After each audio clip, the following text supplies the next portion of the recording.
anything. It's fine. We've tested it a whole bunch of times already. It's fine. Nobody listens to Zach.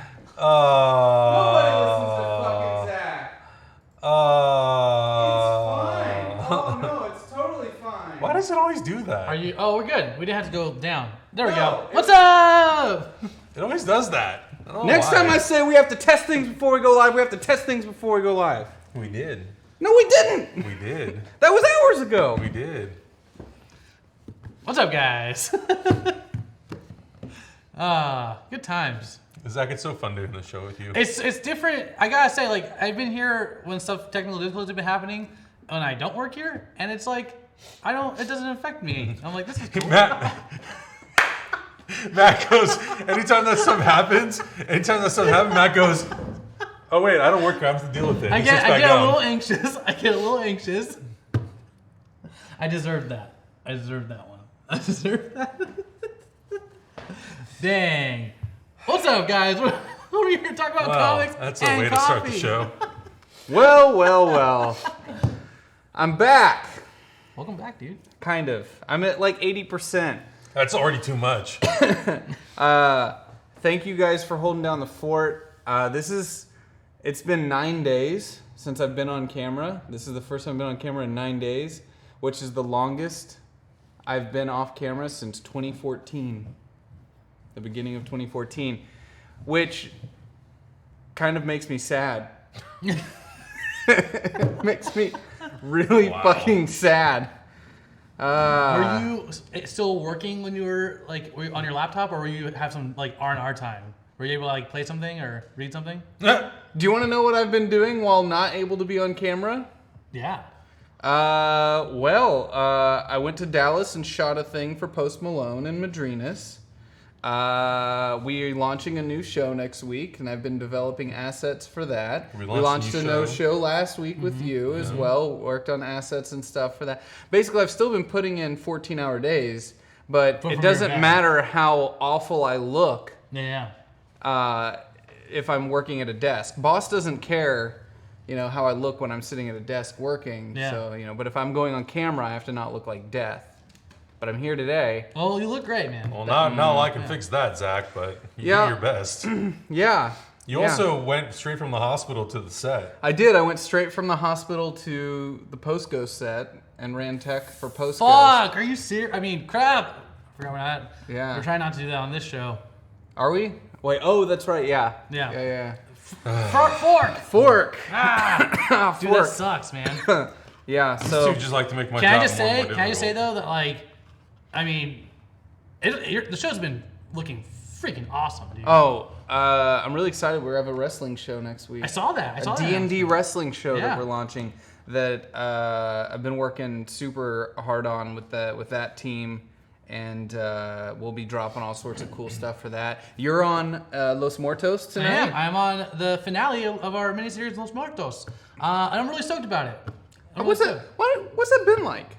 Honestly, it's been really cool to kind of be a part of really experience our culture together in a tabletop environment. I've never been at a table with all Hispanic people. That was a first for me, and I didn't really realize how powerful that felt until we did it. I was like, oh, me and Cynthia, Cynthia's never done it, Hector has never done it, all of us, it was really cool, and we were able to talk about things that we don't talk about every day that we all understood. You know what I'm saying? Like this lore, and talking about all of the the Santeria stuff and things that just your family talks about, is lore and legend that gets passed down, and how other people can relate to that, and being able to talk about that is really, really cool. Well, thanks for doing it, man. Yeah, thanks for having me. I'm really excited to go see Coco with you live. I'm gonna be such a baby. That's this week. It's Friday. That's Friday. Oh my God, there's so much happening. Ah! Yeah, we've got a lot of stuff going on around here. I feel like we've been hustling. Yeah. The other thing that we were working really hard on, even though it was behind the scenes, was the Corsair video, the Halloween video. Yeah. That Matt was in, and Adam helped me shoot. We shot that here in the studio. Corsair dropped that at Halloween last week. Yeah, it did great. We've been doing a bunch of produced video lately outside of the live content, and we're still putting out the live content, so it's just more work. Yeah. It's just extra. No work. extra people, more work. More work. And worked really hard the week before to try to set Adam up to be able to run a bunch of new tech.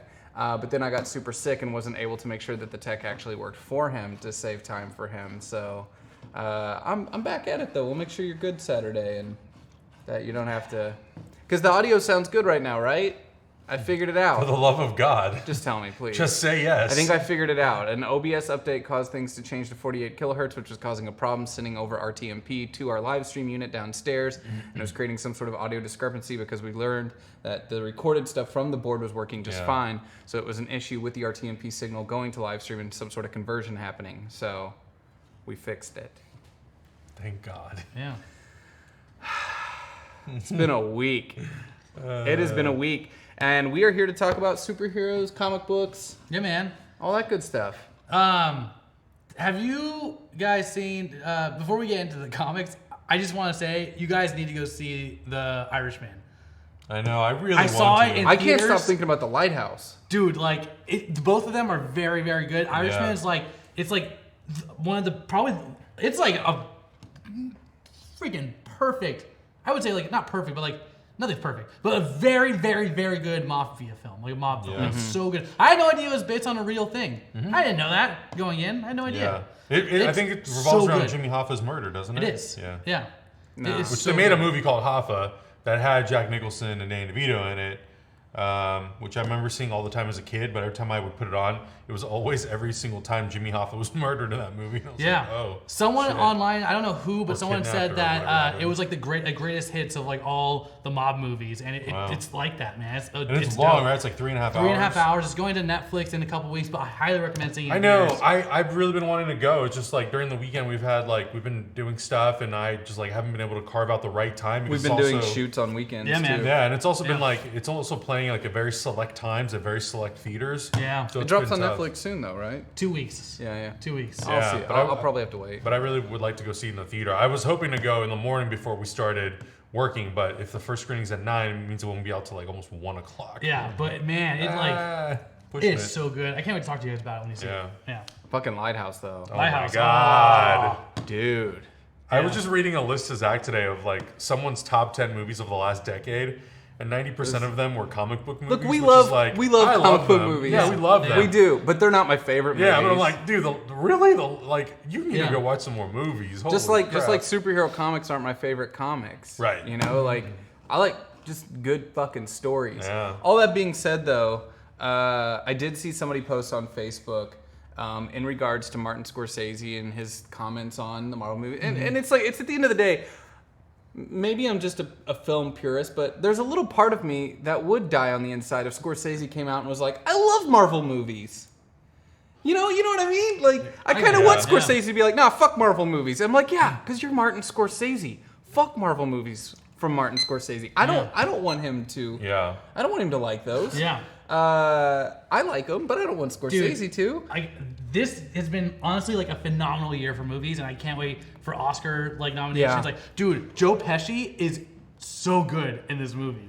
I didn't even recognize it. And was it's him. the first movie he's done in 13 years or something. Yeah. I just showed Malika My Cousin Vinny for the first time not long nice. ago. God, that movie's good. Yeah. That's a man. good fucking movie. It is. But I saw somebody post on Facebook about the Martin Scorsese thing, and they're like, yada yada yada, what Scorsese and people talking about Endgame. You can't take away how something is pure art and cinema to create this kind of reaction. And they just had the clip of when Captain America gets the hammer in Endgame, and it was with the crowd reaction.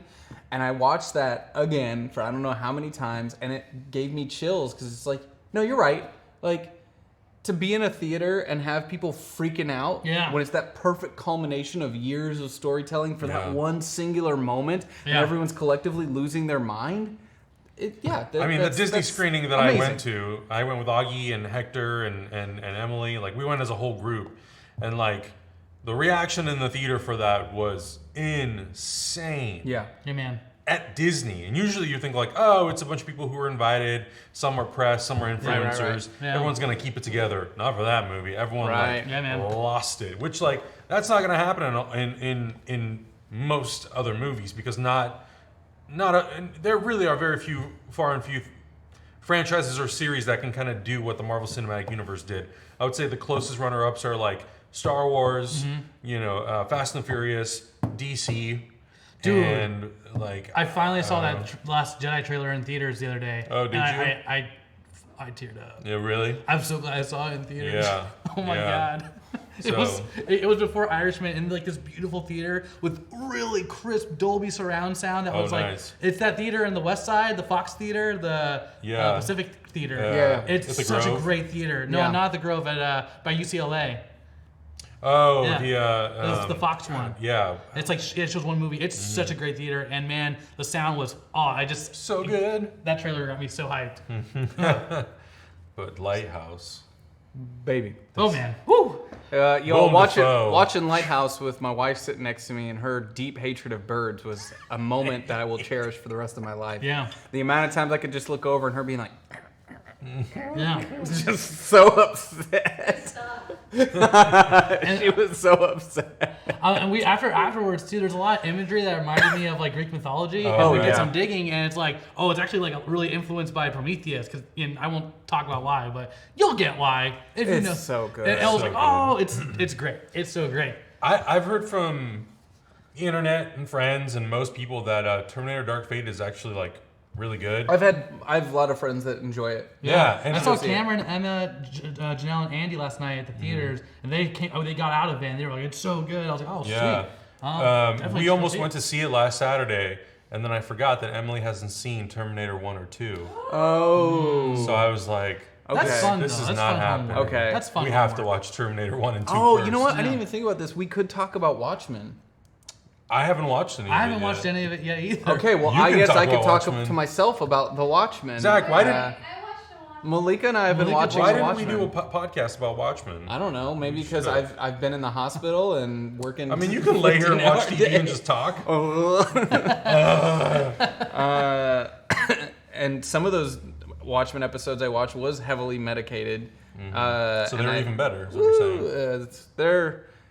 It's good. It's a trip. As a big I've heard fan it's really of good, yeah. as a big fan of the Watchmen in general, it's been a trip to see how they're incorporating it, imagining the world 30 years after. It's good, and it's making choices that at times I'm like, I don't know if I would have made that choice, but fuck, like that is bold. Some really, really bold choices. So it's a sequel to the original film? To and the it's original, modern day? not film. The comic. Oh, the comic book. Film is you take that out of your mind. Gotcha. So it's a sequel to the comic book. Yeah. But it's set in modern day. Yep. Which But is the why modern Jeremy day, Irons is Ozymandias. yes, which I didn't know. I'm so glad I knew nothing about the show when I started. I knew nothing. Yeah. And that made it so fun to watch because the whole time I'm like, wait. And then the second Jeremy Irons came on screen, I told Malik, I was like, oh, I really hope he's Ozymandias because that's perfect casting. And the second he started talking, I was like, oh, this is so good. Nice. It's That's so awesome. good. Yeah, it's just a continuation of that world, So, like, in general, imagine the world started to change after Dr. Manhattan. Right. Yeah. So it's kind of like, it's our world, but what is different after something like Dr. Right. Manhattan? Yeah. And what I like about it is it's focusing a lot on Tulsa, Oklahoma, which is kind of like what happened. It's a fucking trip. You know how reformations have been in the news, and they're, like even Ta-Nehisi Coates was gave a speech to Congress about reformations and stuff like that. First episode, beginning of episode 1, they go right into the race massacre of Tulsa, Oklahoma from Black Wall Street, and that's something I only knew about as a shamed American. I only knew about from last year seeing a Twitter thread about it. And I was like, I never learned this. I grew up right next to Tulsa, Oklahoma. And nobody ever talked about this. And the show just goes right into it. And in this world, Robert Redford's been president for like 30 years. Oh, shit. Wow. And Redford Asians or Redford reformations, basically, they combined the word, happened. And people who were afflicted by the tragedy of their ancestors by what happened in Oklahoma in the 20s can move back to Oklahoma and basically get a payout and get reparations from that from the government. So this Tulsa is a very rich, vibrant black community. And it's a really interesting take where at first you're wondering like, how's the world different now that Dr. Manhattan's a thing? But it's kind of cool to just see like, oh, we're dealing with stuff that happened in our timeline. Yeah. And that's so fucked up that we kind of push back. And Redford as the president kind of like met head on. It's interesting. It's really interesting.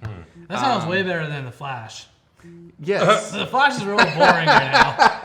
That sounds way more on that segue. That sounds way more interesting, man. It sounds definitely more interesting than Titans, which has like, it was good, and then it kind of like went so, and now I'm kind of like, what is this show doing? What are you doing? I'm 2 episodes behind on Titans. Yeah. I can't, for me, The Flash is still the weakest point of all of them. Because like, I cannot, the last few seasons, I don't care about the villains. I feel like they're such bad villains. Like, I don't care. Yeah. I really don't. I could care less about it. You know what I mean? There's something, they're not the way I agree with you about stuff. Arrow, and isn't that a weird thing to say? Yeah. Arrow, oh man. Arrow's so fun. He just shot, Stephen Amell posted, I think on Twitter, I think it was today, he just shot his final scene with David Ramsey. I saw that. Which completes he's basically now shot every single final scene with every main cast member. Yeah. Wow. So Arrow's been a blast, man. It's just like everyone's coming back, like literally like season 1 all the way through. It's just like future team. Oh, the future. Oh, I saw that cliffhanger. That ending of last week's episode. I missed last week. But you know what happens? No. Oh. I don't. I purposely try to avoid all stuff. I kind of lost my mind. So cool. All right. Well, I'm excited to check it out. Something happens at the end of the episode. I didn't see this week's, but it was like, this is where we're building to. And I'm like, oh, I won't say what. And then it's next, cool. is it next Wednesday? Is the launch of Disney Plus. Yeah. And are they dropping all of The Mandalorian? Not all. It's going to be 1 episode a week. And then the first week, I think they're dropping an episode on Wednesday and Friday. Mm-hmm. And then it's going to kind of like shift days throughout December. And I think the final episode airs on December 26th or 7th. Yeah. That Friday of Christmas. Disney Plus is going to be nuts, man. Well, I like Disney Plus launching though, because we've been getting like free lunch every day. It's been great. Good. It's like, here you go. Good job. I'm bummed though. Like, I don't know. A lot of people probably don't know that you're working over there right now. Yeah. Are you allowed to tell people that? I mean, I just can't like tell them what you're working on. Yeah. Matt's working for Disney right now, working on Disney shows. shill, literally. Yeah, we finally have our first Disney shill. Yeah, official. We did it. Can we make a shirt for you that says Disney shill? I mean, you could wear it. Oh, we YouTube finally will love did it. you. Oh my god. We finally got one. You need to put him on every DC review. Hey man, you want to be on Hyper Heroes this week? Sure. Put it on next week. Yeah. Great. Any DC review you guys do, just put Matt in the middle and be like, I'm here's the Disney shill. Oh, we man. finally got one, folks. Actually, do you want to be on? Wait, I think it's might be the week after, but Hector's gonna be out of town. So if you want to, I'm free. Be on and talk about Disney Plus in some capacity. Is that gross? I'm down. It's too rich. I can't do it, Malika. It's too rich. It's like a vegan, It's a vegan push cake pop. Yeah. Hey man, you should have gone to Magpies. Dude, we had Magpies over the weekend because it was like, we've been feeling sick. I felt like trash for so long. Malika was like, we should go to Magpies. I was like, okay, go. So we did. Yeah, it's like, okay, stop talking. Let's get in the car. The flavors I had, and like I said, they had a pumpkin pie, soft serve pie there now. That sounds perfect. What flavor? I got Thai tea pumpkin pie. I got a Thai tea pumpkin pie swirl. Oh, really? That sounds like it goes well together. Oh.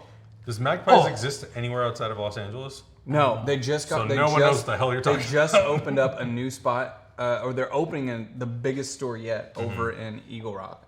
Oh, really? Yeah, they got a new one opening up that's supposed to be even bigger, where they're going to experiment with new menu stuff. I'm like, that place is magic. Yeah. I've never been to a spot before where I taste something and I'm like, what the fuck is this? What is this? What is this magic? You're telling me there's no dairy and it's gluten free too, right? Yeah. That's crazy because it doesn't taste like that. It's it's like alchemy of some kind. They've created some concoction of a dessert. It's called witchcraft, Zach. It's called refined sugar. And there's a lot of it. No, but they changed because I was like, okay, well maybe they've got some secret base that they created because it's so smooth, it's so perfect. Like it's really every flavor is good. perfect, and they're creating flavors where the second you taste it, you're like, yeah, I never knew I want. That's perfect. It's perfect. And no, they said they changed their base for every flavor depending on what the flavor needs. And I'm like, well, how are you making this so perfect? Yeah. Because usually soy ice cream tastes like soy. It's exactly. And coconut-based ice cream tastes like coconut. Yeah. But I don't mind that. I like coconut. It's insane. Yeah. I went to Salt and Straw over the weekend. Not as good as Magpies. Not as good as Magpies. The only one ice cream flavor I do like there, I think it's like the bourbon coffee. Yeah, bourbon coffee. Yeah. Bourbon coffee. Yeah, it's really, really good. But it's I like their coconut strawberry because I think that goes well together.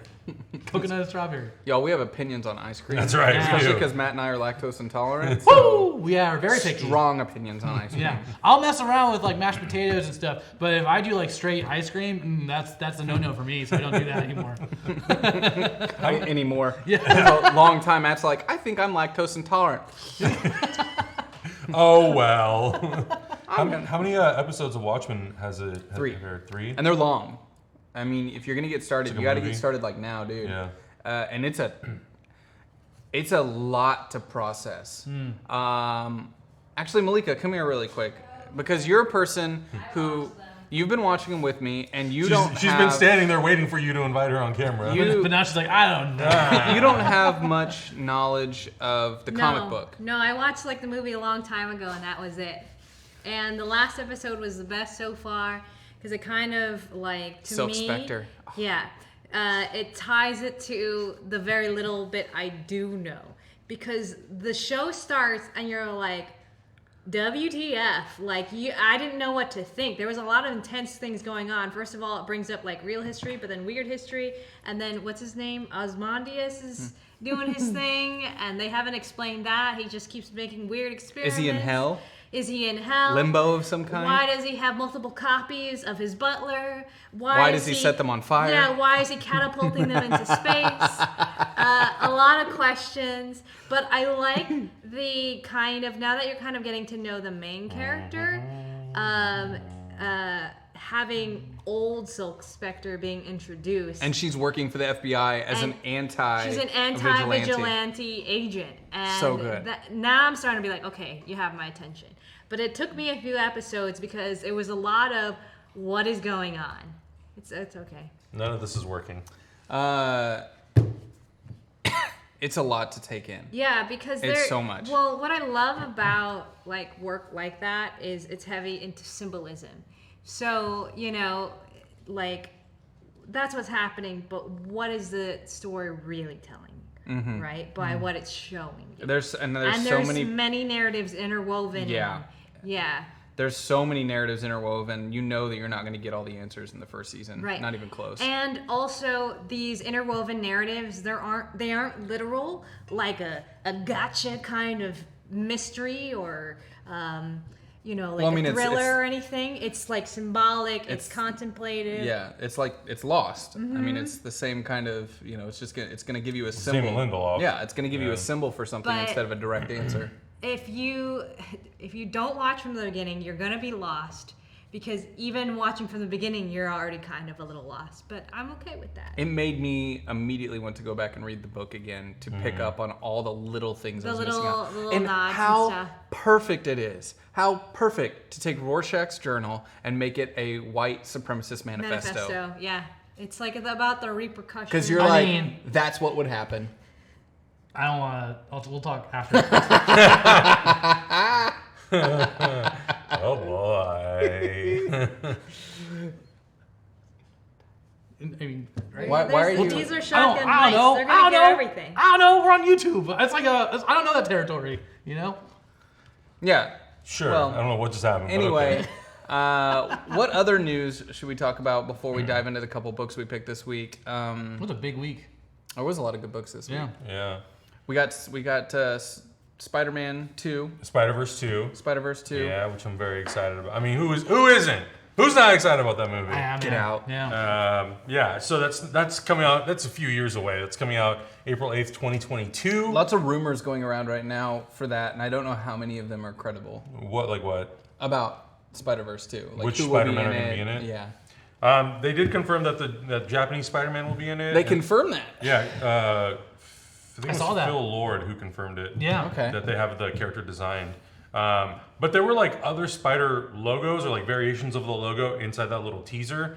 I asked Hector to go through it and try to figure out like who they're supposed to be representing, but he never did. So I don't know. And we're I don't know gonna if get you got Miguel to see it. O'Hara as like a main character. Yeah, Oscar what I Isaac's mean? got to come back. I'm so stoked for that. Yeah. That's going to be so good. Yeah, that's gonna be really awesome. Are you reading the crossover right now? I am. Yeah. It's fun. Yeah. It's fun. It's I feel Nick like Spencer. Yeah. His whole run has been like, it's fun. Yeah. That came out today. Yep. Yeah, that came out. I got they've been doing variant covers though for this crossover event. So like I didn't tell you guys. I went to Collector's Paradise for the first time, which I've never been. It's where Blast Off used to be, which used to be where I used to go. But the new Blast owners Off are is- awesome. We just went there today. You were there today? Yeah, we were just there today. Oh, I was. Yeah. Wow, I just missed you. We saw you. We didn't say hi. Oh. Oh, That makes sense. All right. I'm kidding. But yeah, man, I love that shop. They're super cool there. Lots of haven't been to good one yet. lots Did you of see good all the vintage variants? stuff. I didn't look at the comic books at all. Oh, okay, cool. I only looked at some of the toys because we were looking for an old WWE wrestling ring to paint for next week's show. Zach was too tempted that he might buy some comic books. I'm broke right now. I'm so broke, so Yeah. I am not looking at things like that at all. Today I just felt like I went to digital, but today I was like, you know what? There's a lot of number ones, so I went to go pick up a bunch of number ones physically, and they had so many variant covers, and Nice. like they were just not up. They didn't up the price or anything. It was just base price. interesting. So I got a ton of comics there. The guys are super cool, and they're doing like a mile or 2099 covers for like Black Cat, Miles Morales, and cool. stuff, and it looks. I wish I brought it because like the variants are dope. It's them in their 2099 costumes. That's sick. Yeah. I'm a big fan of Spider-Man 2099. If anything, it's like it's a character that shouldn't work but does. Yeah. And it's like one of those like 90s creations where It you're like, feels this 90s. This is silly, but then you're like, but Miguel's great. Yeah, right? He's a great character. Yeah, that we need more of. I mean, Mexican-Irish. Yeah. So, yeah, interesting. What else is going on? What else? Andy Serkis and Colin Farrell in the Batman. That's interesting. So, so much news that I get relayed to. It's usually Adam and I both working, and Adam will lean over and say something, and he's just waiting to see my reaction. Usually it's like, or okay. And in this case, it's like, I'm into it. Yeah. I'm Colin Farrell, Penguin. Look, I know Danny DeVito fucks, but this Colin Farrell fucks. Like this Penguin, like Colin Farrell, like that's a Penguin that fucks. And that's a weird place to be in. Like that's a really weird. Even like Gotham Penguin, I'm like, like I don't know about my Penguin fucking. But Colin Farrell as Penguin, you're like, that's a breeder. Y'all, I'm still on quite a bit of medication, so. I'm gonna clip this, and this is gonna be a video. That's one of the best jokes I think I've ever heard you say. Wow. Zach made it funny. Everything that he said, I agree. Yeah. I know a lot of people were saying that they felt like the roles should have been kind of not switched necessarily, but Andy Serkis as Penguin seems to make more sense, and Colin Farrell is like another character, like a Harvey Dent or something. Which I'm like, you know what? If you're gonna have Andy Serkis play Alfred, please let this be the one time where we actually see Alfred do something. Yeah, be like Alfred with a shotgun. Yeah, like you can't put Andy Serkis as Ulysses Claw in Black Panther and have him be like action oriented or play Caesar or play all these amazing motion capture characters and then let him play Alfred and then he just like gives Bruce his food and tailors his suit. Like, I don't want that. Yeah. Make him do something. Like, give him a shotgun. Make him actually part of the action for once. You know, that'd be awesome. when I first heard Michael Caine was going to be Alfred years you knew ago. what you were getting. Well, no. Have you ever seen the movie Get Carter with him? Mm-hmm. Yeah. I wanted that. I mean, sure. He's a badass. Yeah, I mean, it'd be amazing. But like, I don't know. Based on sort of the previous iterations, I never really expected that SAS side of Alfred to come through. Yeah. And they used that backstory for Gotham, and I know that Alfred got some action throughout that series, but I would love to see, and I was hoping that from Jeremy Irons we would get that, but I don't think we're going to see Jeremy Irons ever come back as Alfred, which I'm kind of bummed about. But with Andy Serkis, I think it's a real opportunity to let's have Alfred do other things other than just be in the Batcave relaying information to Bruce while he's out crime fighting. Let's let him be a part of the action.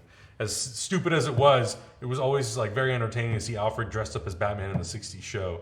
And let's not do that, but let's let Alfred get in on some of the fun, especially with Batman being younger. He's going to make more mistakes, and Alfred, I think, will be a very important paternal figure in his life. Do you think this will be the Batman where we finally get to see Penguin have sex?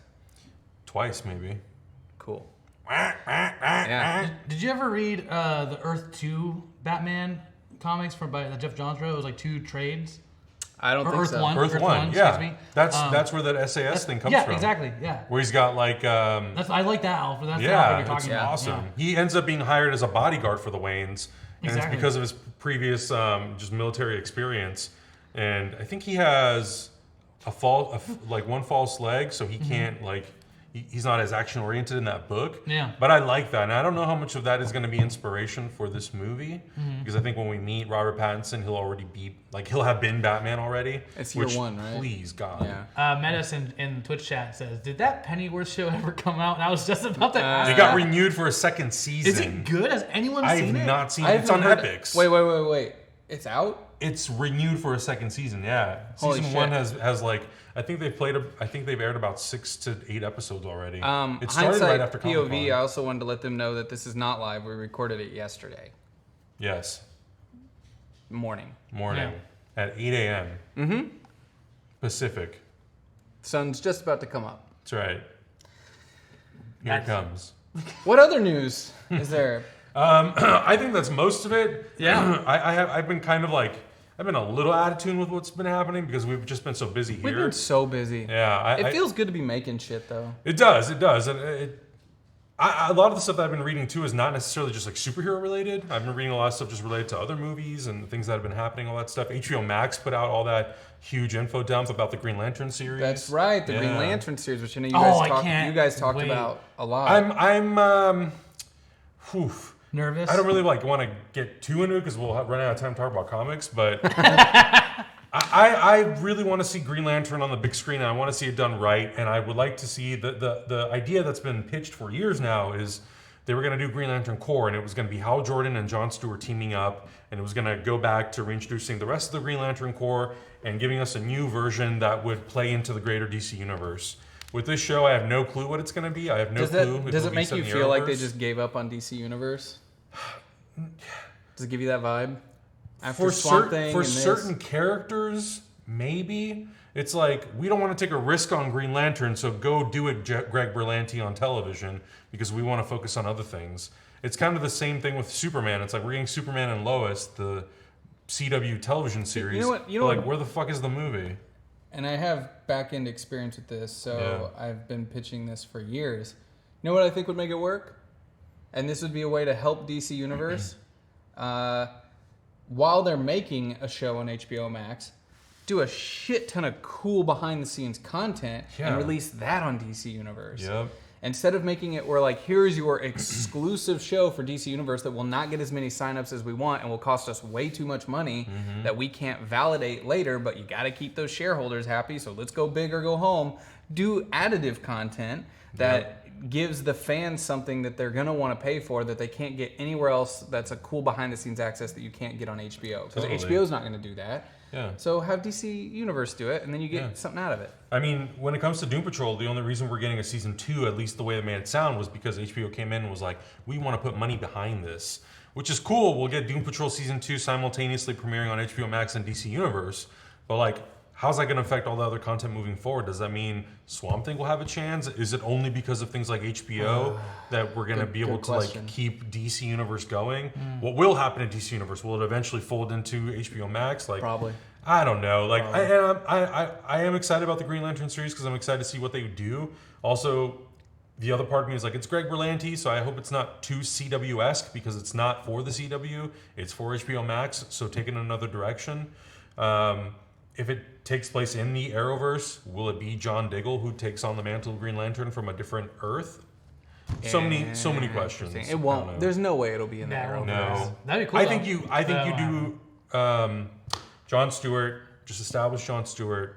Have Hal Jordan already have been a Green Lantern, or he still is a Green Lantern, whatever you want to do, but we'll see. I don't know. I'm excited, but also like I own all the DC things that are going to be on HBO Max, so it's like I'm really only buying in for the Green Lantern show. I was going to say that I'm not going to buy in, but then I was like, I already have HBO Max shit. Yeah, you have HBO Go, right? Yes. Which I think, I could be wrong. Access. Yeah, I think you'll get access to that. I think so. Yeah. Otherwise, look, we have basically every streaming service here. We do. I just got Shudder. I watch a lot. Oh, you got Shudder? Yeah, I watch Body Bags. John Carpenter, Toby Hooper, old movie. So good. Cool. I'll give you my Crunchyroll password for your Shudder password. Good lord. We already have Crunchyroll. Sorry, bud. My Funimation He's Now. not gonna watch. He's not gonna watch Funimation Now or Crunchyroll. That's true. That's a good point. You got to pitch to Emily. Yeah. Oh, that's true. That's true. Pitch to Emily. Come on, Matt. You know how this goes. Sweeten that deal. I will say somebody commented on YouTube about Hyperheroes and that you guys need to watch more Netflix stuff because you're dogging on, or like everybody's so hyped about Disney Plus and HBO and stuff like that. I think a lot of people have forgotten Netflix is still consistently putting out great stuff. I mean, Yeah. I watch Netflix, but I don't watch the things that people want me to talk about. I watch Queer Eye and the Chef Show. Oh, man. And stuff like that. Queer Japan. So good. I know. Did you Made watch me it tear last up. We night? haven't yet, no. Oh, That first episode got me. The last one. I haven't seen the last two yet. Okay, I won't run it for you. Oh, I'm excited. Yo, We started watching Raising Dion. Should we just make this a Queer Eye discussion show? Yeah, let's Guys, do it. I'm down to do a podcast for literally anything. We might as well. Comic books and Queer Eye. Let's do it. That'd be fun. So I think Bobby actually carried most of the weight because he built a house. He built a house. And he does the whole thing. His team is on point. I know. They have a week and they are just. I mean, They can flip a set. I don't really know what Holy Karamo shit. does. I don't really know what Karamo does. he's a life coach. Yeah. But That's like, matters. Bobby builds a house, man. No, it's super impressive that they can do all that stuff on that show in that quick of a turnaround. Yeah, dude. It's Yeah. amazing. It's great. And you walk back in and you're like, motherfucker, this is actually really nice. This is the YouTube content you all want. Don't deny it. We should just do a commentary show for Queer Eye Japan and then just every season going I forward. can't because the last episode's too uncomfortable. Ooh, I can't heard do about it. That, yeah. Red Rangers in Twitch chat says Dragon Ball Z is coming to Netflix this month, all episodes. I don't think that's true. I don't think Funimation would.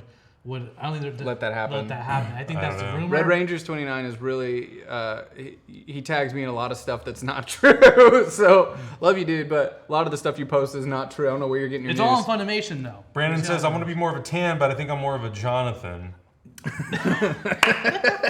I mean, based on last night's live stream, I would have to maybe agree with you. Should we get? We got 20 minutes. This is not. So third episode of Queer Eye Japan, oh my god, is one of the best episodes of TV I've ever seen, and it's one of the most uncomfortable episodes of TV I've ever seen, and I want a follow-up story, because I don't buy it. I buy that culturally they felt they had to react a certain way because certain things were happening. You could see it in their eyes, they weren't feeling it, and it was uncomfortable. Oh, And I want a follow-up. I want to know. I want a follow-up. I don't buy it. You gotta watch it. It's, oof. The It's last one? rough. It is rough. Ooh. It is man. rough. You'll find out why it's important to have a life coach, you son of a bitch. Like somebody in the chat said, build a life or build a house. Come on. I mean, apparently you can only do one or the other if you're Karamo. I love how the second we start talking about Queer Eye, our Twitch chat blows up and YouTube hasn't budged. Not one comment has come Not in one from life YouTube. form has gone. Not Oh. one. When Twitch chat's like, Queer Eye! YouTube's like, nah, man, we lost you. We're out. So let's talk about comic books. Yeah, a lot came out this week. A lot did come out. Adam was telling me like, oh, there's nothing came out this week, and I opened up my app and I was like, nothing you wanted to read. Holy For me, shit! there was, Yeah. well, and I didn't even get a chance to read everything that I wanted to. There Yeah. was. I didn't even get to finish the one book that I actually was really looking fucking forward to this week. Yeah. Okay, well, did anybody check out King Shazam? I did. So this is after the fallout of the Batman Who Laughs, and he's basically been infected by that Joker. Mm-hmm. And He's kind of it's Billy Batson just kind of being an asshole. Oh, okay. And he's going through and he's challenging every major god to see who's worthy enough to be in his like friend circle. Thor has a cameo in here, which is pretty fun. But he's basically just beating down on everybody. And so Mary takes upon herself to go after him to try to figure out what's happening, like what's going on with him. And some shit happens between him and Mary.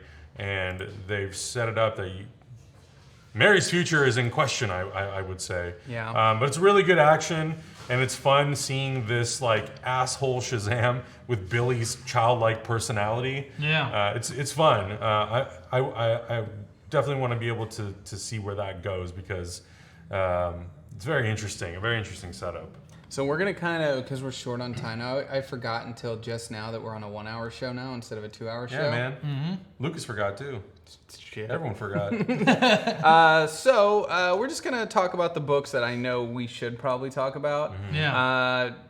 Did anyone want to talk about Black Stars? Black Stars, I like how I like it more than the first 12 issues that Morrison wrote. They were a little too weird for me.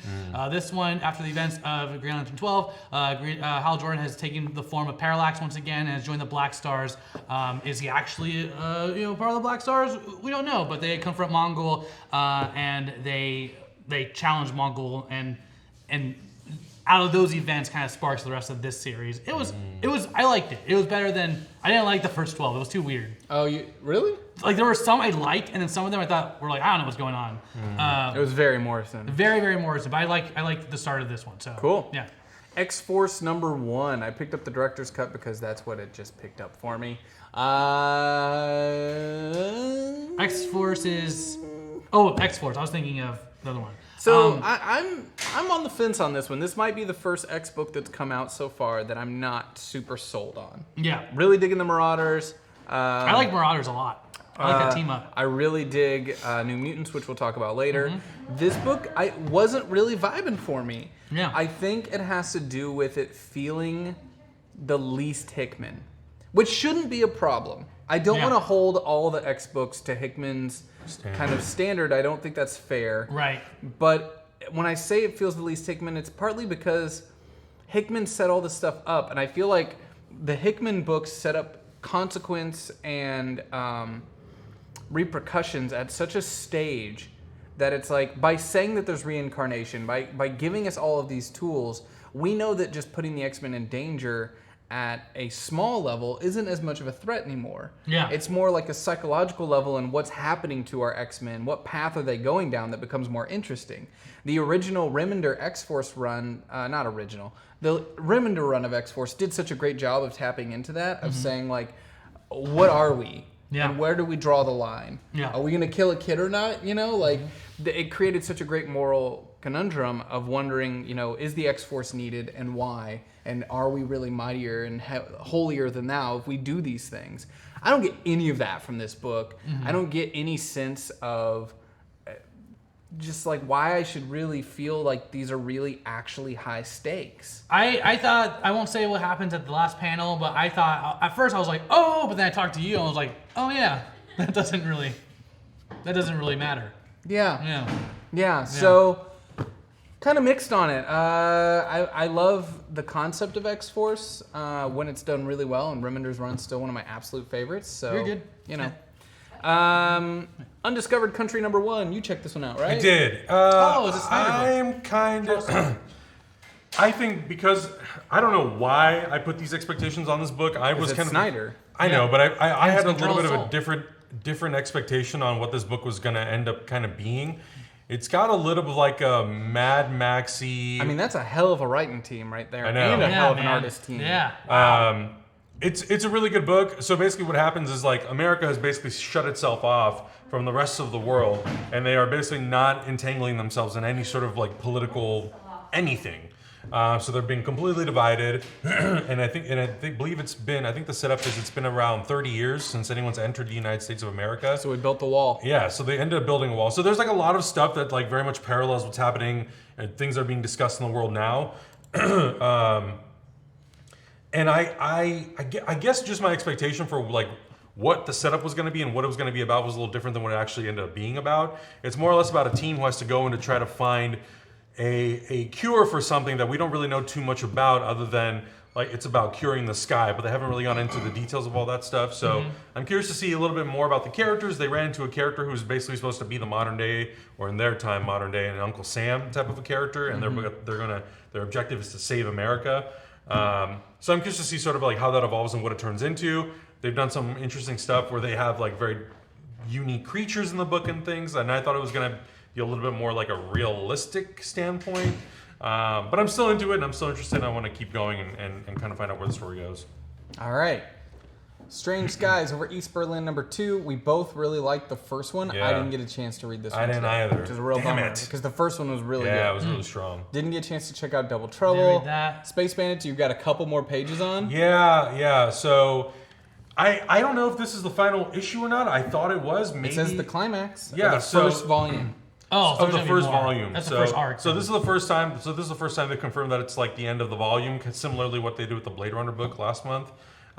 Really loving what I've been reading so far. It's tying up a lot of loose ends, and a lot of the betrayal stuff is kind of being dealt with sort of where I left off. So I want to see what happens between these three characters, because it's a really fun dynamic. So I'm loving this book. I can't wait to see where it goes from here and what the setup is going to be for volume 2. Sweet, man. I love that he's such a comic book baby that he didn't realize. You know, it's like naturally, if I'm on book 4 or something, I'm like, well, the volume's about to come to an end. We're gonna wrap this up. Yeah. It's gonna be issue 4, 5, or 6. It almost never goes more than 6. Yeah. Little baby boy.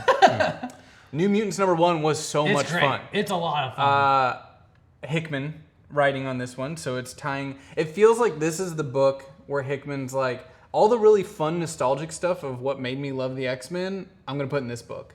Because it's got so much of that like fun 90s New Mutants vibe that Morrison did such a great job on back then. Even like the way that their interaction with each other is so fun. Like Ileana is like, she's making, there's this whole bit where there's like, they made this coffee on Krakoa, and like Ileana's just like, go away, like, you know, this is mine. And it's just so funny to see. It feels very fun. I get my Karma back, I get my Mondo back, I get my Chamber back, I get Rain back. Like, this is great. Yeah. Now all I need is Self. I need Warlock in there, and I've got my New Mutants. This is, I seems like this is like its own thing too. Like they go off planet, you know, and they join up with Starjammers. Yeah. That doesn't go very well. I love all of the Sunspot stuff. Me too. With Scott's dad. I like that Hickman is basically, it clarified some things for me. This is a universe that exists within the same universe of his Avengers run. And you kind of pick that up in this New Mutants book by the way he's handling Robert. Because Robert was a big part of his Avengers run. Yeah. And he was running the Avengers Initiative. And he was a billionaire because he took over AIM. That Robert is the Robert we get in this book. And he keeps making references to it. He references other things that have happened from that Avengers run of Hickman's. So that was cool to see finally like solidified for me and kind of be able to place all this. Red Ranger's asking if they're still making the New Mutants movie. I mean, they shot it. It's done. We don't know what's happening with it, Disney though. may forever lock it away. Yeah, it might end up on Hulu or who knows where. Immortal Hulk #26. This book is friggin' great.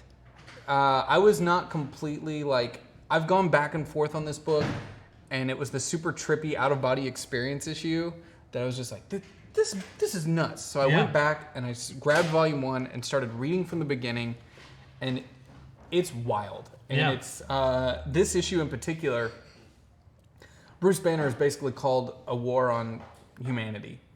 And there's a sit-down conversation with Amadeus Cho and Bruce Banner. And there was a really silly moment in the book, though, where, and I'll spoil it for you because it's so silly. It's not like a big spoiler. He's talking to the cook at this diner, and then you realize as he's talking, he's like, wait a minute, if he made these public broadcasts, he wouldn't just be sitting in a diner, you know? Yeah. And then after Amadeus Cho gets up and walks away, the guy behind the counter comes back. He's like, you don't think I was too hard on him, or that could have gone better, right? And then you realize it was Namor.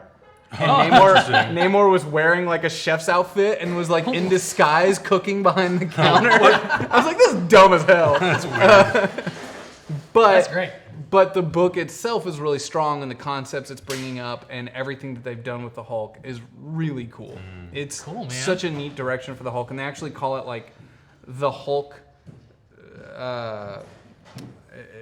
disease or condition or something like that, where certain traces of gamma radiation that have infected people cause you to have basically a split personality disorder, and it's really cool. Jekyll and Hyde effect. Yep. Cool. Have you been reading this Daredevil run? I haven't, man. Holy shit. Really? Holy shit. Okay. I know I bring this up every time. I gotta get you on it. Yeah. Chip Zdarsky, which I'm not like. Oh, is he writing this? Yeah. Cool. And it's his best work yet. And he's a hit or miss. He's like, right? either I love him or I'm like the same way. I didn't like his Spider-Man Through the Ages. Right. Yeah. This book, every issue, I'm just like, these are all perfect choices. This has now surpassed the Mark Waid run of Daredevil for me. Whoa. I know. Because That's a great run, too. That run is amazing. That's one where like Foggy gets cancer and stuff. Yep. Yeah, that's a great run. And the blind kids in the snow. Yeah, dude, it's Great better run. than that. I think as a Matt Murdock story, yes. Yeah. Whereas I think the Mark Waid run was a really good overall, like, Foggy and everyone else, and kind of like cool exploration. This snapshot view of Matt Murdock coming out of breaking his back. The setup for the story is basically he's back on the streets after breaking his back. He doesn't know his powers very well. He accidentally kills a dude. They know that he killed the guy, so now he's being hunted by the police. It brings in law enforcement and how law enforcement deals with Daredevil. We have a cop character who's like one of the only good cops left on the force. Wilson Fisk is the mayor. This book starts with Wilson Fisk standing in a bloody bathroom, and he's just killed a crime boss with his bare hands because he lost his temper, and he's got to bring Wesley in and his whole team to like clean up the mess. Oh my and he's God. like having a breakdown. He's having an anxiety attack because he doesn't know how to. He's like, I messed up. I lost control, and he's scared. And he's like, I haven't been scared in so long. And every character in this book is just firing on all cylinders, and it's so good. And I'm so excited for next week because the cover preview for the next issue. I don't think it's next week. It might be 2 weeks. Sets up that it's going to be Matt finally sitting down with this cop that's been hunting him and having a conversation over coffee. And the dialogue scenes in this book have been so strong that I'm just like so stoked for it. That's awesome. Pumped. It's a great book. Great book. Dead Eyes #2. We both really liked Dead Eyes #1. Did not have time to read it. Yeah, same. We had a bunch of jobs this morning, but we're here. Amazing Spider-Man #33 was a lot of fun. Yeah. I've been reading that. Yeah. Weapon Plus #1. Did not get a chance to read, and that's last week. That's it for this week. But did you guys not pick up like you don't read Young Justice or we had very little time this week, so we kind of just picked the books we knew we wanted to Plus, read. like this is just kind of like a weird, my own personal thing is like I really like to start at the beginning. I don't like to jump into an issue 15. I kind of want to start at 1. If I like it, keep going. If I don't, then it's like, Young Justice is good, man. Is it? It's I honestly almost all the stuff that Bendis is writing right now is I really enjoy. Didn't he just also launch? I think it was this week. Was Legion of Superheroes? Yeah, exactly. Yeah. And I read that too, and that's really I have no idea what happened to Jonathan Kent. I know that he went somewhere because have you been reading Laurel, Deceased? Huh? Have you been reading Deceased? I don't know No, like I how don't think connected. that's canon. I don't think that's canon. Okay, so it's its own separate story. Because I know in like Action Comics, like Jor-El came back and took his grandson to like train, and that's the last I saw of him. Yeah. But now he's like older and like he knows his powers, and he's on New Krypton, which is in the future. They pull him out and bring him to the future. Go the fuck downstairs. You got a show to do. Oh yeah, that's in like 5 minutes. Get out of here. I forgot about that. I will see you guys in a second. If you're watching on honorable YouTube- mentions, Buffy was really, really good. Hellmouth was a lot of fun. Black Cat, I actually like Black Cat. It's like her dealing with her father, who's a thief. I didn't like Black Cat. I thought Invisible Woman is like 10 times better than Black Cat and Black Widow, but are like all trying to do the same thing. Yeah. Yeah. Okay. All right. Yeah, you scoot in here. Oh, and I finally read. Go Nightfall. downstairs. Not Nightfall. the Scott Shut Snyder, up. Shut Batman, up. Really good. Get mic'd up. Okay. Go downstairs. I literally forgot that he was on the next show. Check out, if you're watching on YouTube, head over to our Twitch channel in just a bit to check out Los Muertos. It's our 2-episode parter. Los Muertos, RPG. My God. If you would have fallen backwards on the stairs, I would have laughed momentarily and then felt really bad. Wow. But you should check it out. I did see a couple people asking where I've been, what's been going on. For those who didn't know, I was super sick. I'm still not completely better. I know I tweeted originally that the doctors told me it was stress related. It's not that. I have something wrong with my neck that's causing my vertebrae to be out of whack, which is causing intense pressure buildup and sinus pressure and pain and intense migraines. But we're getting it figured out, seeing a lot of doctors, on a lot of medication. Whatever. What can you do? I'm better today and yesterday than I've been in like 10 days. So you sound better. Yeah. I've been putting Tiger Balm all over my body. Me too. And I fell asleep with it last night, and I was like, this is kind of nice. Yeah. But, you know. We keep moving forward. And, you know, just because I haven't been on camera doesn't mean we haven't been working our butts off here. There's a lot of projects and a lot of work going on, some of which we haven't been able to tell you about till today, literally. Yeah. Our wrestling D&D show, D&DW, launching next Tuesday. I got so much more work to do for that. And we had a bunch of projects come out. Hopefully you'll get to see the work Lucas and I did with Post Malone last weekend soon. Hopefully that'll be going up on Madrinas' YouTube channel probably.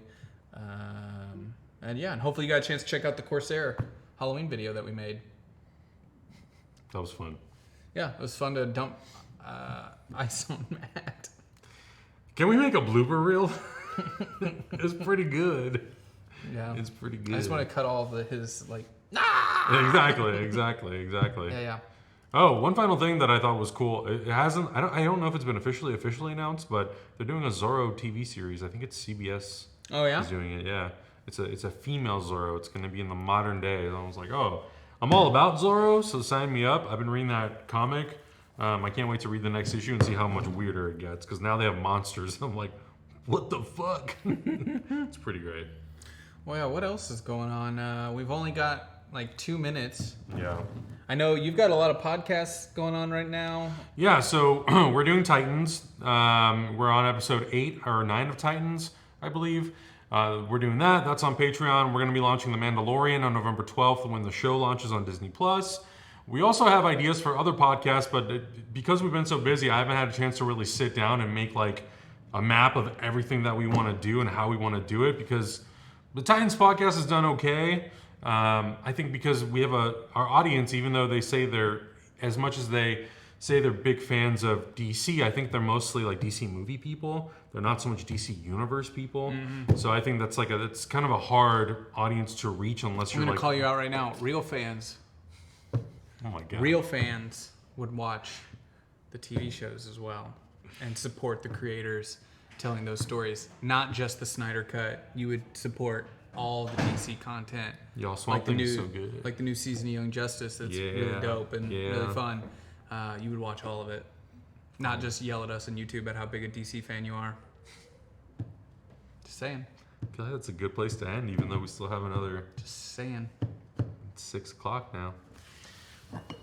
I think you've done the Lord's work. I've never considered myself a DC fan, and every once in a while we'll start talking about it. I was like, oh shit, I watch every single piece of DC content, all of it. Yeah. But I still don't consider myself like a huge fan. Sure. Because the bar is just so high to call yourself a huge fan of stuff, which is silly. If you like something, you're a fan. Yeah. Anyone that tries to tell you you're a fake fan of something, first question, do you enjoy the thing you're talking about? If yes, you're a fan. Fuck everybody else who says otherwise. They can't take that from you. And if you try to like gatekeep that stuff, get out. Look, I don't keep up with the CW shows on a week-to-week basis. I still love DC. Yeah. You know? Yeah. I watch all of that stuff, and I still don't really like DC. Yeah. I should rephrase that. It's not that you don't like it. It's not that I don't like it. It's that I find myself connected more to the Marvel characters, and I wish Marvel was as good at TV as DC is at TV. Mm-hmm. I think DC movies haven't really done it for me, whereas Marvel movies have. But when it comes to TV, DC is so far ahead of Marvel, and I'm anxious to see if they can pull ahead with Disney Plus and do some really cool stuff. But DC TV, even when it's bad, I'm like, this is still better than S.H.I.E.L.D. half the time. Mm-hmm. And I like certain seasons of S.H.I.E.L.D., but let's be real, I fell off the S.H.I.E.L.D. bandwagon after the first episode because I was like, what the hell is this? Okay. What's up, Andre? Oh, what's up, Andre? Preach. But yeah, I mean, I'm digging going back, or at least like watching Titans and then discussing it in a podcast format. Kind of an up in the air how we're going to tackle The Mandalorian, if it's going to be like a watch-along podcast or if it's going to be like a review type of podcast where we can then take clips of it and upload to YouTube and then put the unedited version on Patreon. How much extra work do you want to do? I mean, honestly, whatever gets people interested and wanting to watch the content, because otherwise, why am I going to do it? I feel that way about Game Masters right now. It's the lowest. I've had many people tell me they want like some sort of interview with GMs kind of thing. Yeah. And of all the stuff I've done on Hyper, it's the number one least engaged with thing I've ever done. And I'm like, I got to question if this is a good use of my time. Yeah. I'll still do it because I'm learning a lot. So it's a valuable use of my time as I'm learning things about being a better storyteller. So I'll keep doing it. But we kind of have a operational goal on that where we don't want that show to just end up falling into the old trap of two old white dude GMs talking about the craft. So I will try to always be interviewing someone who is coming from a marginalized group in the D&D or tabletop world, because we haven't heard enough of their voices. And if it is someone who's more like myself and comes from my background, Malika will be the one interviewing them, just to make sure that we have unique perspectives on there, because we really got to shake that stuff up. But that also means not as many people are listening. So what episode of Smallville? Emily and I we haven't watched an episode of Smallville in a couple weeks. So I don't know. I really want to make podcast type of stuff. It just really depends on if there's an ask for it and if there's a want. Then I'll be interested and I'll want to do it. But if people are not interested in watching it or listening, then it's one less thing that I have to worry about. Are we waiting on Hector or not? Hector's running about 20 minutes late. Do you guys want to keep talking or do you want us to start? It's only a 2-episode show, so I feel like we should just keep vamping and because I want to give them a chance to have their show. So Hector's running a little late. He's pulling an iffy on us. He's pulling a waddy way. Oh, Hector. Which would put iffy on a show full time. Next question. Every week's gonna be like, But I mean, if you guys are watching on Twitch or on YouTube and you're interested in us doing podcasts for things, let us know. We ask this question almost every week on our show and we get very little response back from people. If you want us to do a podcast for The Mandalorian or for Smallville or for Watchmen or for stuff, if you don't tell us that, we're going to assume nobody wants it. But if people will watch it, and like Titans for us was a really big experiment, and it was to see whether or not people would listen. The first episode we released publicly, we had over 1,500 listens on SoundCloud alone. I forget how much it was on Spotify and iTunes. But then as soon as we were like, okay, cool, now all the other episodes are available on Patreon, almost nobody came over to listen to it. So I don't know if that's because people just don't have DC Universe, so they don't necessarily want to make it a point to get it just to listen to us talk about it, or if it's not a show that they're interested in, or if they're holding out for Disney Plus or whatever it is. But I would hope that with a show like The Mandalorian based on a Star Wars property, that there would be maybe a lot of people who want to listen to it. But like, we also don't have the biggest Star Wars fan base. I feel like Hyper Heroes fan base is primarily Marvel. yeah, I feel like whenever the first Disney Plus Marvel show drops, Yeah. obviously we'll have a lot more people. Yeah.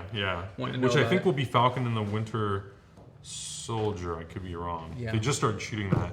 So I'm excited about the potentiality of doing all these things, but it's really kind of dependent on the audience and their wants and what you guys want us to talk Hector's about. running late. Oh yeah, we have a dinner meeting. Uh-oh. I'm going to vamp by myself. Yeah, you might have to.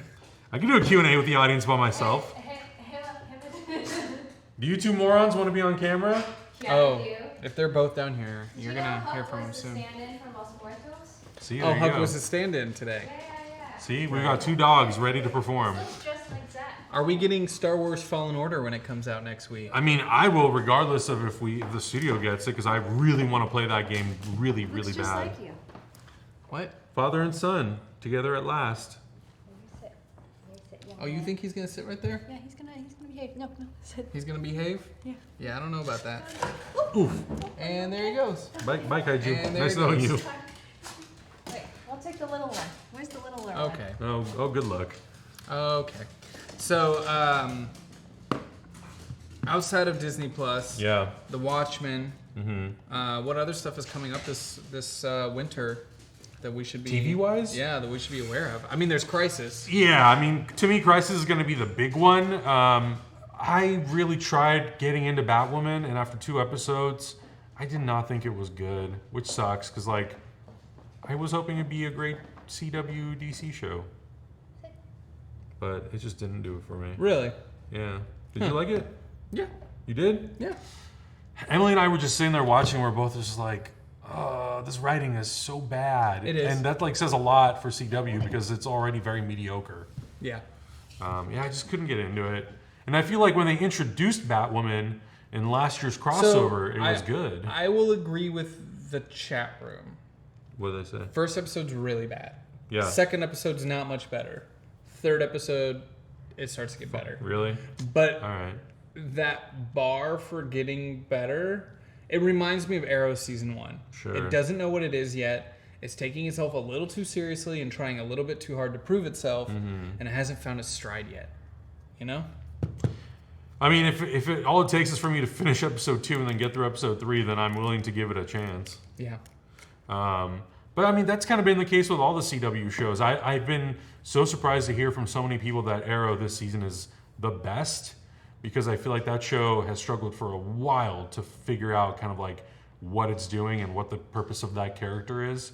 And then The Flash has definitely suffered a lot from that. Yeah. Flash has really It's dropped. so boring to me, which is a shame because I like It that started set so of hard. characters. Yeah. And I think that those characters can do some really cool stuff, especially as a group, but it just feels so boring. Like it's been worked to death.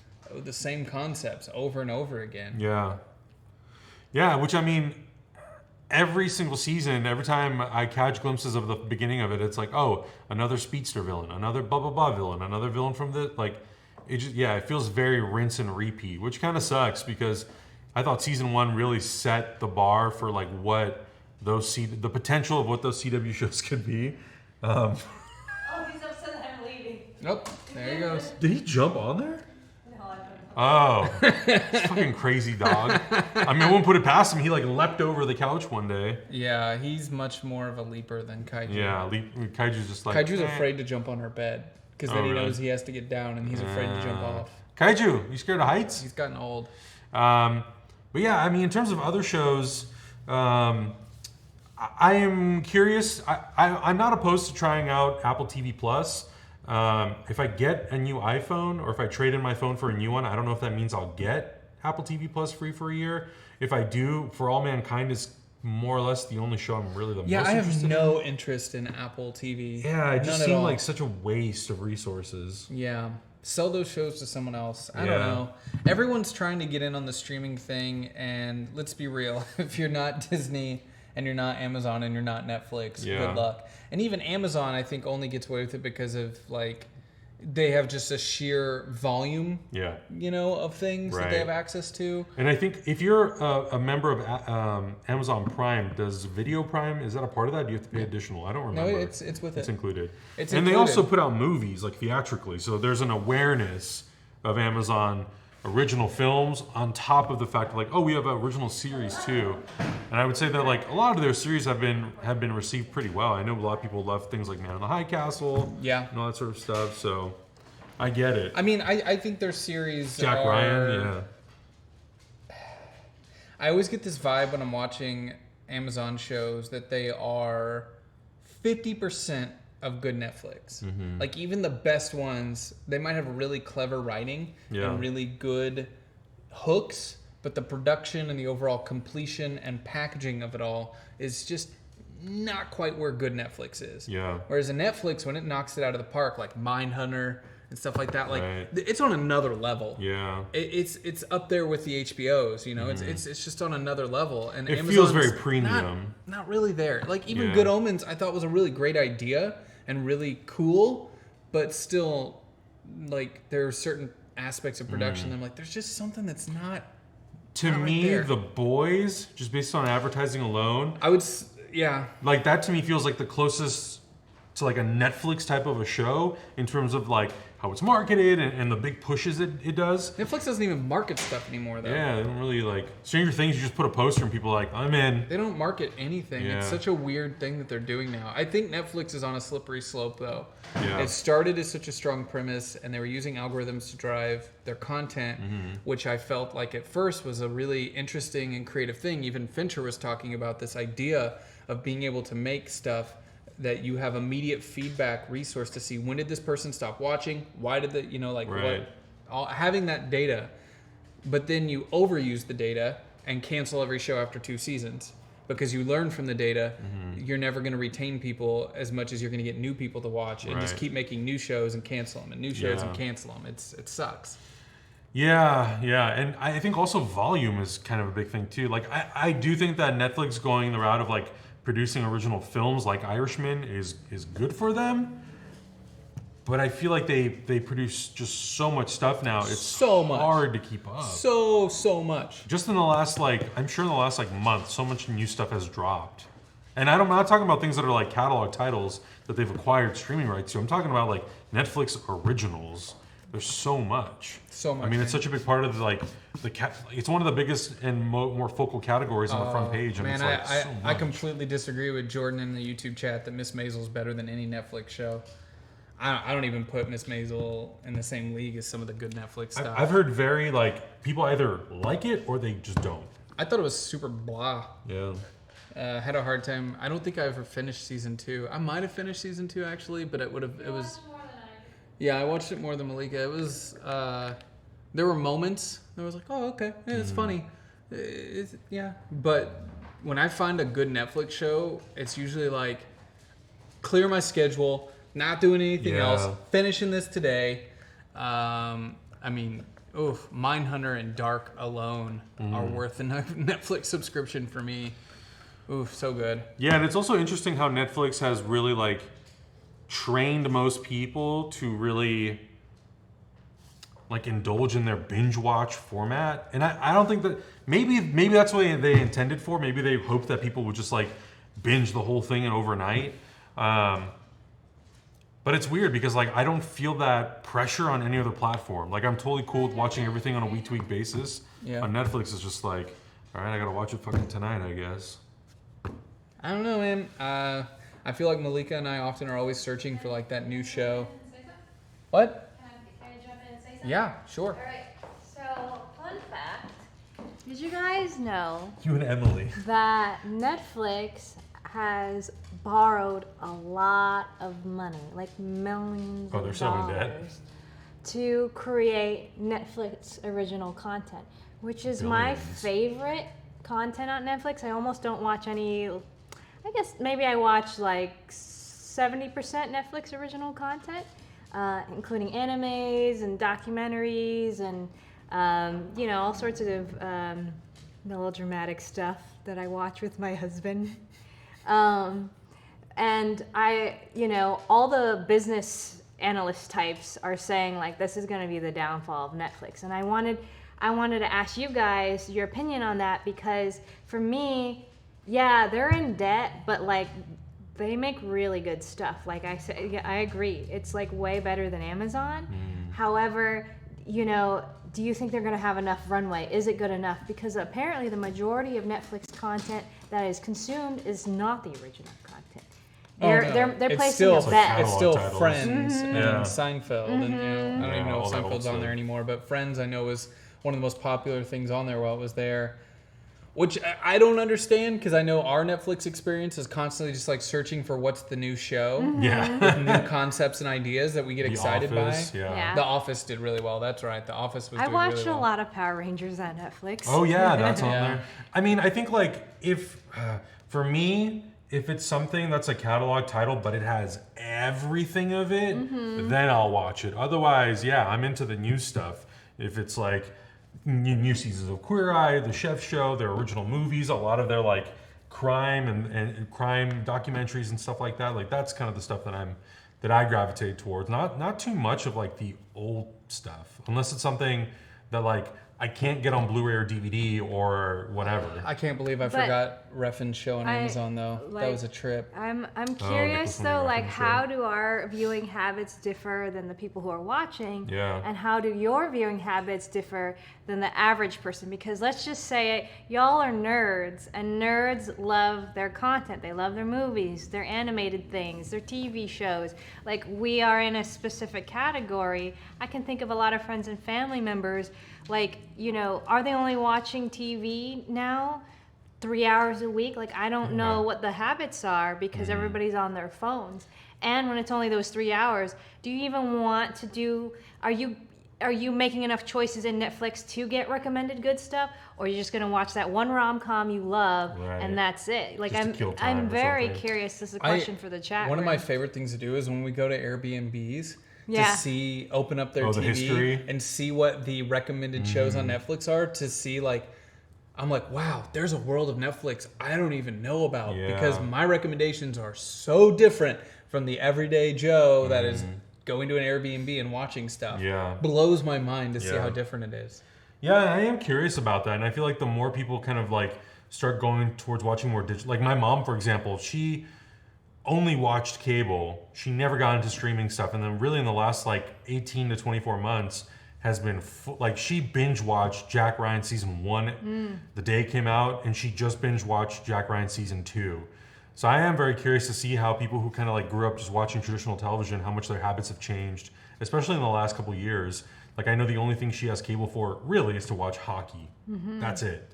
Everything else she consumes my on parents still streaming. don't have internet fast enough to do Netflix. Right. Yeah. It won't work. Or like my dad is like, there is so much content that's free on YouTube. Why even bother? Like I was paying for his Netflix subscription as like a Christmas gift. You know, I would just buy the whole year's worth for him. And then he was like, don't bother. I found some good stuff on the internet. I watch Peter McKinnon. That's all I need. We, as a media company, we have access to everything. Yeah. We get sent screeners and all sorts of fun stuff all the time. And I think we still primarily spend the most time on Netflix, and second's probably Amazon. Well, there's some good Hulu stuff out there. We do watch Hulu. I feel like, but usually it's just to catch up on network TV, like CW shows. I loved The First. The First was so good. I would say one of my top shows of last year, and that was Hulu, wasn't it? Yeah, that was a Hulu original, and it was show. Amazing. It was really well done. And then was where's Cloak and Dagger? That's on Freeform. And then Which we will watch be it. on We Hulu. watch it on Hulu. Yeah, we watch it Which on Hulu as well. Canceled now. Yeah. I guess, Yeah, we watch a lot of network stuff that we miss on Hulu. Yeah. But when it comes to originals, primarily Netflix. If I'm opening up Amazon, it's to rent a movie and to pick up a movie that I can't find anywhere else, because Netflix has trash like old collection stuff now, whereas they used to have so much. Now I feel like I go to Amazon for all the movies that I want to rent. I feel like your Amazon experience is like your Amazon Prime shopping for anything experience. Yep. Right? So, you know, why bother with Apple TV? First of all, you don't own an iPhone. Right? And you're not treating it like, if you were sucked into the iTunes world, it makes complete sense that you. I own an iPhone, and even I'm like, that's all that I need from Apple. I don't need anything else. I like had a moment of weakness where I thought, hey, I have an iPhone, I should just sign up for Apple Music. It's always asking me to. And then I'm like, it's the same price as Spotify, and all my friends are on Spotify, and I like sharing playlists with them and seeing what they're listening to.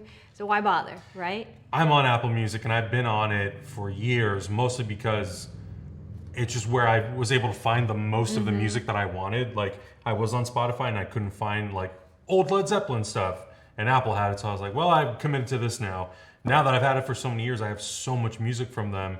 I don't even know how the hell I would go about transitioning all of that stuff to Spotify. It's just so much, and I don't even know if it has everything that I have. It's so funny because me 4 years ago would have never believed that I would move my entire music databases to just streaming services. Now I can't even imagine keeping my music local. It's all streaming services. Right, Google Music and Spotify, that's it. But like, of episodes and movies that you've actually bought, it's kind of an investment, and it creates a friction to move. I think The other big thing that we use Amazon for is aggregating all the other channels within one. So HBO, Showtime, Cinemax, all of those are within Amazon. You can do it with Shudder, and I was like, I could have just added it to the account we already have. So I primarily use Amazon for that. Like I watch all the HBO shows on Amazon. I watch all the. I think I primarily switch between HBO and Stars or Showtime. We have Stars and Showtime? Mm-hmm. I did not know that. Yeah. Things you learn. Yeah. I mean, I watch Twin Peaks and all those. Oh, true. That's on Showtime. Yeah. Yeah. Yeah, it's a lot. And it's like, we had this conversation last week on Hyper Heroes, but it's like, I don't want to pay $150 for digital cable, basically. That kind of defeats the purpose of going away from a box. It's true. I'm going to have to send a message to the person we're meeting. Yep, let them know we're waiting on talent. Hector, my God. But yeah, I mean, like, my goal in life, at least in terms of like digital streaming, I never want to own more than I need. And if I can get away with just having Netflix, Amazon Prime, DC Universe, Shudder I got because it was a free 3-month trial, so I thought, of course I'm going to download it. It's kind of all I need. Disney Plus, I'm sure I'll have it, and I'm sure I'll probably end up keeping it. Oh, believe me, there's a big difference between what Hyper as a media company gets that I watch and everything. Right. If Hyper was not a company and we weren't making media content, it wasn't a business expense, I would probably only have Netflix and nothing else. Yeah. Nothing else. Probably just a Netflix account that's shared between my whole family. That would be it. For sure, yeah. And it's like, we have Criterion, but I would just buy them. Right. I'm still a physical media person. Like, I like to own my movies. I like to be able to like put the disc in and watch a 4K and have the full experience. Is that a Hector?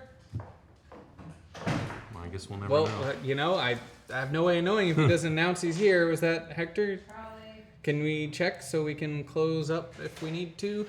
Yeah, I mean, obviously having Amazon Video, I probably would have that as well, mostly because like I order a bunch of stuff, so it makes sense to have it. And if it's not like an additive cost, then I'll keep it. But yeah. Yeah, that was it. All right. Thank you guys so much for hanging out with us today on For Comics vamping and Coffee. for 24 minutes. Vamping while Zach's on migraine medication. It's good. Woo! Thank you all so much. Make sure to head over to twitch.tv/hyperrpg for Los Muertos. The reason we were waiting is we were waiting for Hector to start their second episode, the final episode of this little mini-series. Go check it out. Support your boy. And have a good one. We'll see you next week. Yeah. Bye-bye.